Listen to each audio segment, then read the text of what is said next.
passo a palavra ao professor Nuno de Pinho Falcão, da Unilab.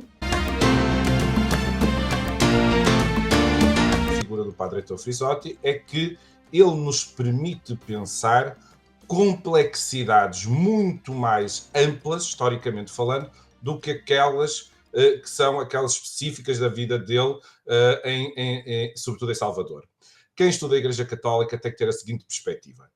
É talvez das instituições humanas existentes nos tempos atuais, das mais complexas na sua diversidade. É uma instituição bimilenar. Segundo, não temos tantas com uma presença tão globalizada como a do catolicismo, da Igreja, o cristianismo em geral, mas do catolicismo em particular, que é o que nós falamos. E é uma instituição que tem essa capacidade de abranger 600 milhões de pessoas em 5 continentes.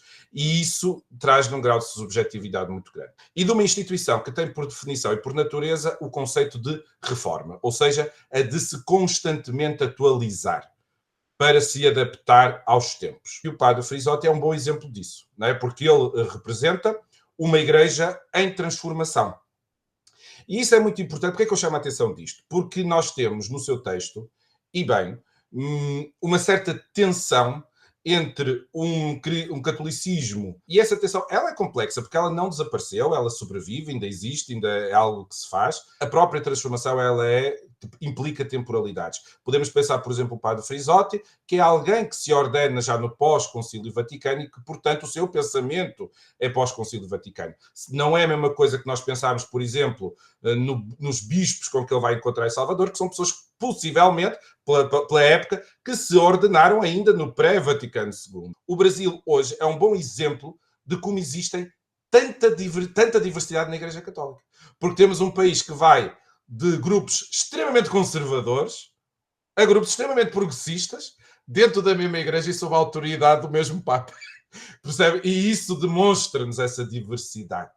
E parece-me claramente que o Padre Frisotti é um exemplo dessa diversidade. Parabéns por introdução do conceito da dupla pertença. Acho que é um conceito que tem que ser muito pensado precisamente para a situação de Salvador. O meu conselho qual é? Futuros trabalhos que serão certamente mestrados e doutoramentos, diálogos com estas questões, não apenas na perspectiva da história da Igreja no Brasil, na história da Igreja na Bahia, mas numa perspectiva até ampla.